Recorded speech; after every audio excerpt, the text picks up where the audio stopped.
Et nous sommes ce matin avec Geoffroy Roux de Bézieux, le président du MEDEF, le patron des patrons en quelque sorte. Bonjour Geoffroy Roux de Bézieux. Bonjour. Vous nous entendez bien, la vie économique est quasiment à l'arrêt depuis le début de l'épidémie, des mesures de confinement aussi qui en découlent. Un certain nombre de mesures fortes ont été prises par le gouvernement pour aider les entreprises. Est-ce que cela suffira à éviter une catastrophe économique après la crise ? Écoutez, c'est très difficile de vous répondre parce que tout dépend évidemment de la durée. Et notre sujet de préoccupation, pour le moment, comme tous les Français, c'est d'abord la santé, l'épidémie, les gens qui sont en train de soigner. Il y aura une récession, c'est sûr. De quelle ampleur, combien de temps elle durera, je ne peux pas vous y répondre. Ce que je peux dire, c'est que le gouvernement a pris la mesure du problème avec les différentes mesures qui ont été prises, notamment ce qu'on appelle le grand prêt de l'État, les 300 milliards de garantie pour que les banques puissent prêter aux entreprises pour leur permettre de passer cette période difficile. Mais il faut quand même s'attendre à un nombre important de faillites, de fermetures d'entreprises après la crise, où on peut éviter ce scénario catastrophe. Écoutez, on fait tout pour les éviter. Il y a deux mesures phares, je les rappelle rapidement. Il y a le chômage partiel, ce qui permet à une entreprise de garder ses salariés pendant 1 mois, 2 mois, 3 mois, le temps que le confinement soit terminé. Et puis il y a ce que je disais, ce grand emprunt, pas un emprunt d'ailleurs, ce grand prêt de l'État, qui permet aux entreprises de faire de la trésorerie. Le problème numéro 1 aujourd'hui des entreprises, c'est le cash, puisqu'elles n'ont plus de chiffre d'affaires et elles ont des coûts. Et donc surtout les petites, ça va très très vite. Vous avez parlé du chômage partiel. Bruno Le Maire, le ministre de l'économie, a demandé à toutes les entreprises qui vont bénéficier de ces mesures de chômage partiel, et elles sont des dizaines de milliers, pour les plus grandes, de ne pas verser de dividendes à leurs actionnaires. Est-ce que vous approuvez cette mesure ? Alors Bruno Le Maire a été plus précis que ça. En fait, il a dit pour les entreprises qui font appel au report de charges et au prêt de l'État, pas de dividendes. Et on peut comprendre parce que ça veut dire simplement que ces entreprises, elles sont dans une difficulté de trésorerie très intense. Quand on demande le report de charges de l'État, ça veut dire qu'on n'a plus d'argent dans les caisses en réalité. Et donc évidemment, de toute façon, je pense qu'elle ne l'aurait pas fait parce que, encore une fois, pour beaucoup d'entreprises, alors c'est pas vrai pour toutes les entreprises, mais beaucoup d'entreprises, parfois de taille moyenne, parfois grande, ont des problèmes tout simplement de survie. Mais les entreprises qui bénéficient de mesures de chômage partiel qui sont payées par l'État, est-ce qu'elles doivent continuer à payer des dividendes ? Vous savez qu'il y a aussi une demande sur cette question-là. Il y a une demande.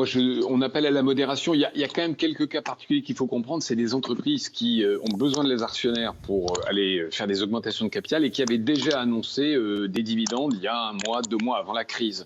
Et là, les assemblées générales sont lancées, les résolutions sont publiées.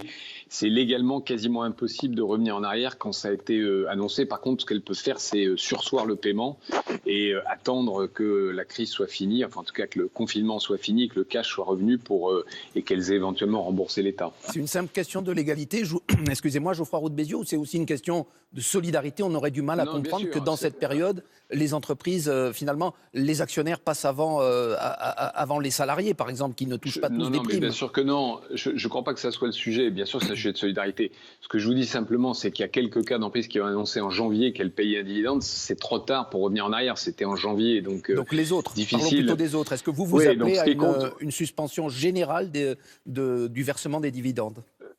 Moi, j'appelle à la modération. Mais il y a des entreprises, je ne vais pas citer de nom, qui ne demandent pas l'aide de l'État et qui, elles, parce qu'elles ont un business qui continue à tourner ou parce qu'elles ont fait des réserves pendant les périodes difficiles, qui, elles, peuvent verser un dividende. Les actionnaires, vous savez, ça sert aussi quand il va falloir remettre du cash dans les entreprises, y compris d'ailleurs l'État. On sait que, par exemple, Air France a probablement besoin d'être recapitalisé. D'autres entreprises vont, dans l'été, être obligées de faire appel à leurs actionnaires parce que, malheureusement, 3 mois sans chiffre d'affaires, ça veut dire plus de cash dans les caisses. Vous ne trouveriez pas plus légitime que l'ensemble des entreprises qui le peuvent versent une prime exceptionnelle, comme cela s'est fait par exemple dans certaines enseignes de la grande distribution, plutôt que dans certains cas verser encore des dividendes aux actionnaires ? J'y reviens. Oui, mais je crois que vous mettez les deux choses en parallèle alors que c'est pas... Les entreprises qui ont de l'argent, elles vont verser des primes. Vous avez cité très justement la grande distribution. Celles qui n'ont pas d'argent, elles verseront malheureusement ni primes ni dividendes. C'est aussi simple que ça. Vous savez, il y a des entreprises aujourd'hui qui n'ont plus de chiffre d'affaires. l'hôtellerie, par exemple, depuis maintenant le début du confinement, même peut-être un peu avant. Et là, c'est une affaire de survie. Pour faire face à la crise, le gouvernement a fait passer des ordonnances qui modifient le droit du travail substantiellement, et des ordonnances qui sont dénoncées par une partie des syndicats, la CGT et Force ouvrière notamment. Est-ce que vous, au MEDEF, vous trouvez normal que l'on travaille dans certains cas 60 heures par semaine parce que la situation l'exige ? Alors, il faut relativiser les choses. Ces ordonnances, on n'était pas d'ailleurs forcément demandeurs, elles permettent au gouvernement, dans des cas exceptionnels et dans des secteurs bien réservés, pendant une période donnée, donc courte, de monter le temps du travail. Je crois que 60 heures, il y a très peu de métiers où c'est possible physiquement, tout simplement. Par contre, ça prévoit le cas où on a besoin de réquisitionner, notamment, il peut y avoir des problèmes, alors ce n'est pas le cas aujourd'hui, mais des problèmes dans les circuits d'alimentation, d'approvisionnement. Pour le moment, ça tourne, que ce soit côté agroalimentaire, côté agriculture ou côté distribution. Donc je crois que c'est une ordonnance, ce sont des ordonnances, j'allais dire, de précaution pour les médicaments aussi, si on a un problème de médicaments. Donc c'est vraiment des circonstances exceptionnelles. Et évidemment, d'abord, j'espère qu'on ne les utilisera pas, première chose. Et deuxième chose, ça n'est que pendant la durée du confinement. Évidemment, il n'est pas question de changer les horaires de travail, enfin le droit social en général, après. Et le droit à la prise de congé, est-ce que les chefs d'entreprise doivent avoir plus la main, si j'ose dire, pendant cette période et obliger leurs salariés à prendre leur congé, comme on le voit dans un certain nombre d'entreprise, et pas seulement des secteurs. On ne le voit pas, pardon. Allez-y, excusez-moi. La loi ne le permet pas. Ce que l'ordonnance permet, mais qui n'est pas nouveau, c'est qu'il faut qu'il y ait un accord d'entreprise ou un accord de branche, plus vraisemblablement d'ailleurs un accord d'entreprise, pour que éventuellement il y ait une semaine de congé obligatoire. Mais ça ne peut se faire que dans le dialogue social. Vous savez, moi je crois qu'on ne peut pas passer cette épreuve, qui est quand même quelque chose de totalement hors norme, contre les salariés. On ne peut pas forcer les gens à travailler, surtout dans les conditions qu'on connaît. Donc si à un moment il doit y avoir un geste de solidarité en prenant une semaine de vacances, il faut le faire uniquement dans le dialogue social et avec les instances représentatives du personnel. Les mesures d'urgence décidées par l'État coûteraient l'équivalent de 20 milliards d'euros par mois, rien que pour le chômage partiel. Ce n'est qu'une estimation. Comment il faudra payer la facture plus tard ? Est-ce qu'il faut revoir la politique fiscale du pays ? Vous savez que certaines voix déjà s'élèvent pour qu'on rétablisse l'impôt de solidarité sur la fortune qui a été supprimé pour notamment combler les déficits à venir. Vous savez, je ne sais pas si on est capable d'imaginer, quand on est au milieu d'une crise, les bonnes solutions pour après. Évidemment, il faudra réfléchir à la suite. Là, on est en plein milieu d'une maison qui brûle, donc on est en train de trimballer les seaux d'eau ou plutôt la lance à incendie pour éteindre. Il y aura des questions qui se poseront sur l'endettement, mais aussi sur la réindustrialisation de la France. Si on s'est rendu compte qu'on avait malheureusement des pans entiers de l'industrie qui avaient disparu, il faut se poser la question de pourquoi. Pourquoi c'était beaucoup plus cher de produire en France qu'ailleurs. Donc il y a un certain nombre de questions. Je ne suis pas sûr que ça soit le moment de Mais ma question portait aussi sur la fiscalité. C'est-à-dire que... Oui, mais la fiscalité fait partie de tout ça, monsieur. Si produire en France, c'est plus cher parce qu'il y a des impôts de production sur les usines, ça fait partie du débat. Mais encore une fois, je ne pense pas que ça soit le moment de lancer des plans sur la comète fiscaux. On ne sait même pas le coût total de ces opérations et malheureusement, elles vont coûter cher. Mais moi, je suis incapable de vous dire combien va coûter le chômage partiel, combien d'entreprises vont prendre le prêt de l'État. Donc, pour le moment, essayons de sauver le maximum d'entreprises, le maximum de vies, je devrais dire dans l'autre sens d'ailleurs, le maximum de vies et le maximum d'entreprises. Essayons de garder un service économique minimum. C'est difficile parce que les gens, les salariés, je comprends très bien, n'ont pas forcément envie d'aller travailler. Ils ont peur et c'est légitime. Donc il faut qu'on le fasse dans des conditions sanitaires le plus... On ne vous voit plus, attention. Voilà.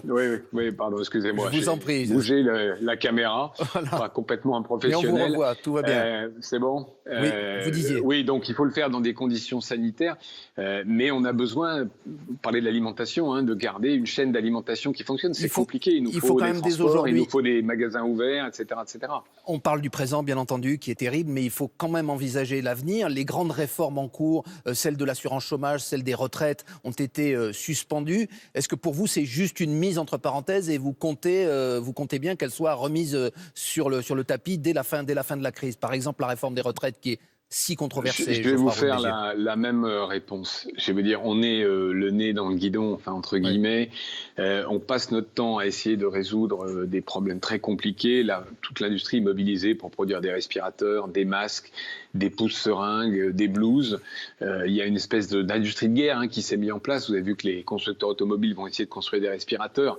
Donc, savoir si on doit discuter de la réforme des retraites, je vais vous dire, aujourd'hui, ça n'est pas le sujet de préoccupation de personne. Personne au gouvernement, personne dans les syndicats et personne dans les relations patronales. Mais tout le monde dit qu'il y aura un monde d'après. Même Bruno Le Maire, il faut un nouveau capitalisme plus respectueux des personnes. Voilà ce qu'a dit le ministre de l'économie. Est-ce que vous êtes d'accord avec lui là-dessus? Est-ce qu'il faudra quand même changer les règles du capitalisme après cette crise? Vous savez, les règles du capitalisme, elles se font au fur et à mesure, elles évoluent, elles ont toujours évolué, donc elles évolueront certainement après la crise. Ce qui est sûr, c'est que ça nous a montré un certain nombre de faiblesses de l'Europe, notamment en termes d'outils industriels. Ça nous a montré aussi un certain nombre de faiblesses du système hospitalier, qui en France s'en tire peut-être mieux que les autres, mais on voit bien qu'il y a des difficultés. Donc tout ça, ça méritera des réflexions.